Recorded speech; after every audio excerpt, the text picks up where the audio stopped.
सिर्फ सपने नहीं दिखाते, सपनों के घर भी बनाते हैं हम।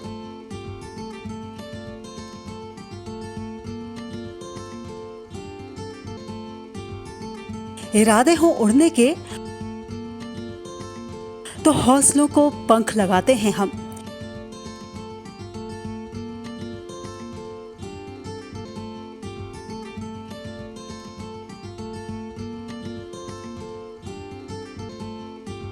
क्योंकि हम हैं लोढ़ा बिल्डर्स, सच की बुनियाद पर मजबूत इमारत।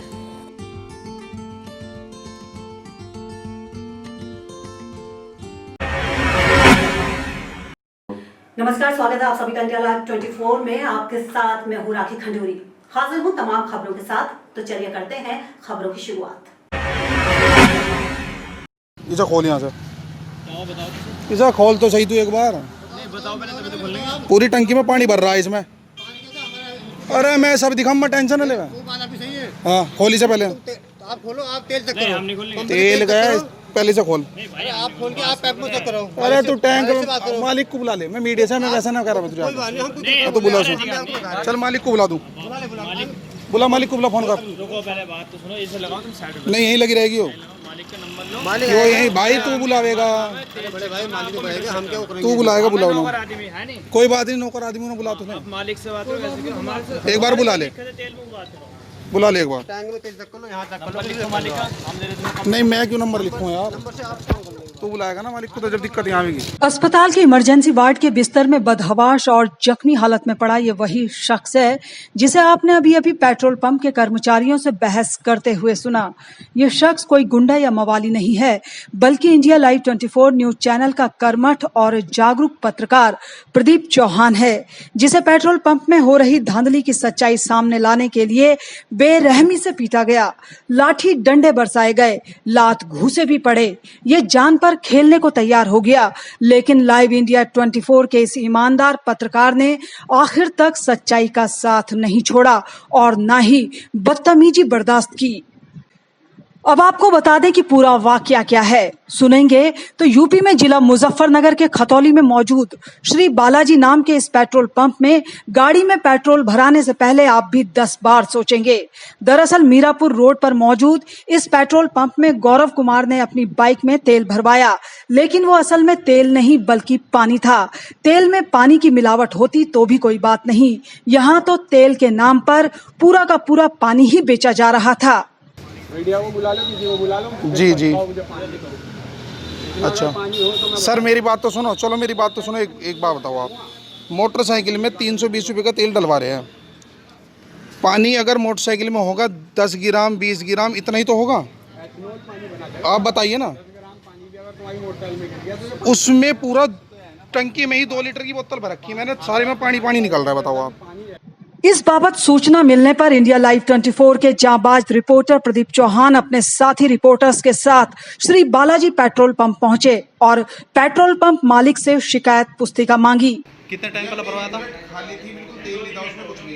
अच्छा, मैंने यहाँ से बुलेट में भी और गाड़ी में भी दोनों में तेल डलवाया, दोनों मिसिंग मारी गई। अच्छा, दौड़ से मैंने मिस्त्री को फोन करा, मिस्त्री के पास आकर मैंने मोटरसाइकिल खड़ी करी, अब भी उसमें पानी चल रहा था। आपके उसके पास वीडियो बना रखी है उसकी। अच्छा, इसे पेट्रोल पंप मालिक ने देने से इनकार कर दिया। इतना ही नहीं, सच्चाई को दफन रखने के लिए पेट्रोल पंप मालिक दीपक बंसल और उसके दोनों बेटों ने गौरव कुमार और हमारे रिपोर्टर प्रदीप चौहान को बुरी तरह पीटकर जख्मी कर दिया, जिससे प्रदीप चौहान के सर पर गहरी चोटें आईं। प्रदीप चौहान ने पेट्रोल पंप से भागकर किसी तरह अपनी जान बचाई। लेकिन हमारा ये कलम का सिपाही डरा नहीं, थका नहीं। पेट्रोल पंप की सच्चाई सामने लाने के लिए आखिर तक लड़ता रहा।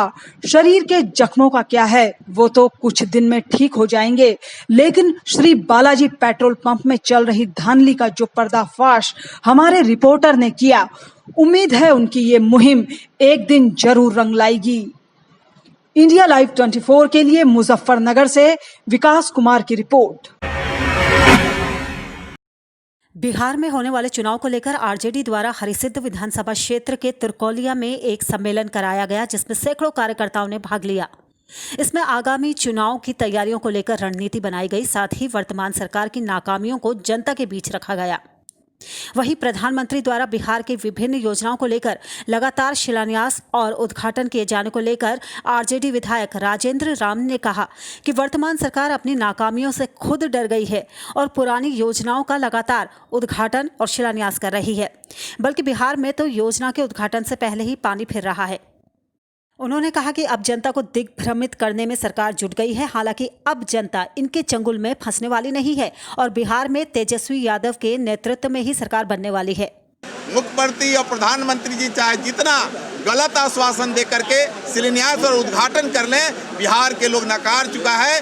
डबल इंजन की सरकार जिस तरह फेल की है, कोई अब यहाँ बिहार के लोग एक्सेप्ट करने वाले नहीं हैं। इनका जाना तय है और निश्चित तौर पर तेजस्वी जी के नेतृत्व में सरकार बनना राष्ट्रीय जनता दल का महागठबंधन का तय है। इंडिया लाइव 24 के लिए मोतिहारी से रंजीत कुमार की रिपोर्ट। संसद में पारित हुए कृषि संबंधी विधेयक को लेकर राजस्थान सरकार के युवा कांग्रेस कार्यकर्ताओं ने संसद की ओर घेरा बनाकर विरोध प्रदर्शन किया तथा वहां प्रधानमंत्री के खिलाफ नारेबाजी व पुतला फूंक कर प्रदर्शन किया। संसद घेराव की कोशिश में आगे बढ़ रहे कार्यकर्ताओं को पुलिस ने हिरासत में ले लिया है।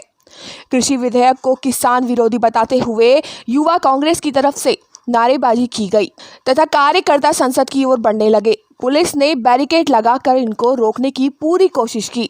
कुछ नेता वैरिंग कूद कर आगे बढ़ गए, परंतु पुलिस द्वारा सभी को हिरासत में ले लिया गया।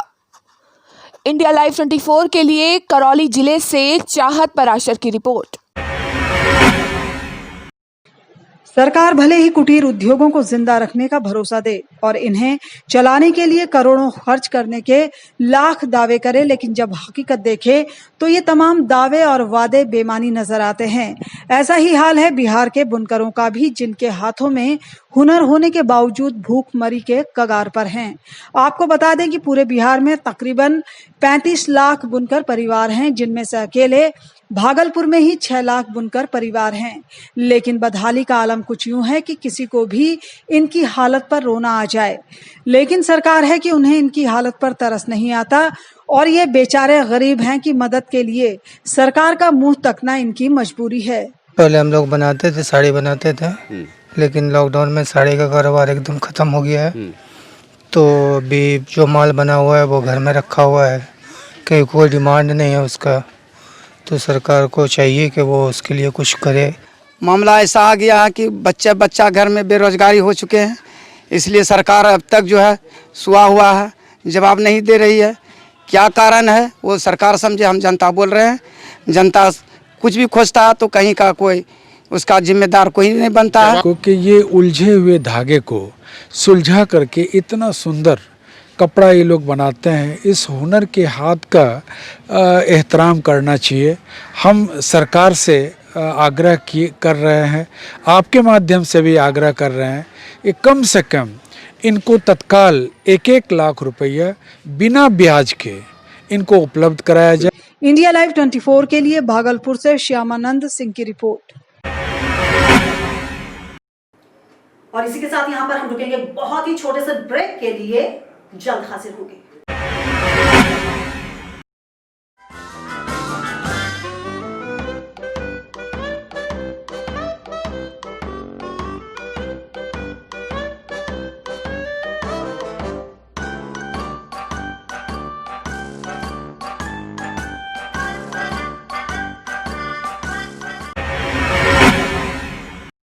क्या मेहनत करते करते सफलता से महरूम हैं आप?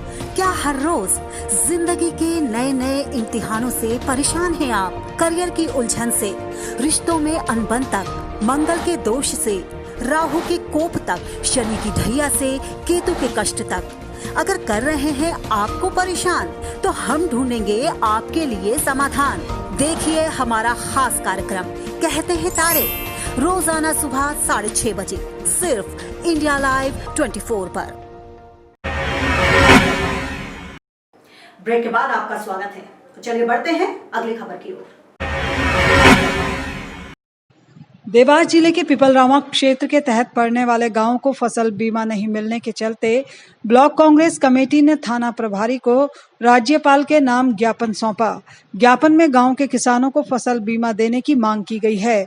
दरअसल प्रधानमंत्री फसल बीमा योजना के तहत सोयाबीन की फसल के लिए 2019 का बीमा किसानों को अभी तक नहीं दिया गया है, जिससे किसान खासे नाराज हैं। सभी आसपास के तथा पिपराओं के किसान साथी यहाँ महामहिम राज्यपाल जी के नाम पर ज्ञापन दिया है और उसमें मांग की गई है कि जो त्रुटि हुई है, जो उसमें तत्काल बीमा राशि की सूची में दर्ज किया जाए और उनके किसानों के खातों में बीमा राशि हस्तांतरित की जाए। इंडिया लाइव 24 के लिए देवास से दीपक झाला की रिपोर्ट।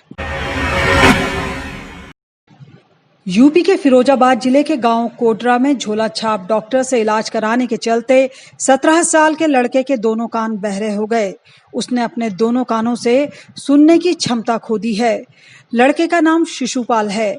लड़के के पिता ने बताया कि 20 दिन पहले वो बेटे के बुखार का इलाज कराने के लिए झोला छाप डॉक्टर अरविंद कुमार के क्लिनिक गया, जहां डॉक्टर ने बताया कि अगर जल्द इलाज नहीं किया गया तो उसे कैंसर भी हो सकता है। जिसके बाद शिशुपाल का 20 दिन तक इलाज किया गया, जिस पर 80,000 रुपये का खर्च आया, लेकिन इलाज के बाद शिशुपाल को सुनाई देना बंद हो गया। पिता ने जब डॉक्टर से इस बारे में पूछा तो डॉक्टर ने उसे धमकी देकर भगा दिया, जिसके बाद पिता अपने बच्चे के लिए इंसाफ मांग रहा है।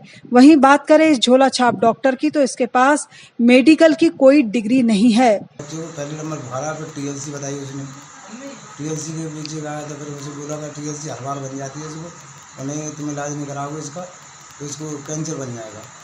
मैं गारंटी देता हूँ इसको सही कर दूँगा बच्चे को। वो जितने पैसे मांगता रहा मैं देता रहा उसको। लगभग कितने रुपए दे दिए होंगे आपने उस डॉक्टर को? उसको दे दिए करीब 80,000 रुपये। 80,000 रुपये। आपका बच्चा ठीक हो गया? नहीं हो गया साहब, कानून से बहरा हो गया। इंडिया लाइव 24 के लिए फिरोजाबाद से आमिर खान की रिपोर्ट। बाजपुर में देर रात गांव धसारा में दो पक्षों के बीच जमकर विवाद हो गया, जिसमें एक पक्ष के 3 लोग घायल हो गए। वहीं दोनों पक्षों ने एक दूसरे पर गंभीर आरोप लगाते हुए कोतवाली में तहरीर दी है। पुलिस ने एक पक्ष की तहरीर पर 6 नामजद समेत 1 दर्जन से अधिक लोगों के खिलाफ विभिन्न धाराओं में मामला दर्ज करके जांच शुरू कर दी है। साथ ही एक पक्ष के 3 लोगों को पुलिस ने गिरफ्तार भी कर लिया है। आपको बता दें कि घटना की सूचना मिलते ही पुलिस मौके पर पहुंच गई थी और किसी तरीके से इस मामले को शांत कराया गया, जिसके बाद अब पुलिस आगे की जांच कर रही है। तो एक तहरीर प्राप्त हुई थी जिसमें कुछ लोगों के बीच में झगड़ा हुआ है, तो इस तहरीर पे आगे की कार्रवाई करते हुए इस पे मुकदमा कुछ 147, 48, 386, 504, 506 आदि धाराओं में दर्ज किया गया, जिसमें 5 लोग नामजद थे, जिसमें से 3 लोगों की अरेस्टिंग की जा चुकी है और उन्हें न्यायालय में पेश किया जा रहा है। इंडिया लाइव 24 के लिए बाजपुर से जुगनू खान की रिपोर्ट। और फिलहाल इसी के साथ इस बुलेटिन में बस इतना ही। दीजिए इजाजत, नमस्कार।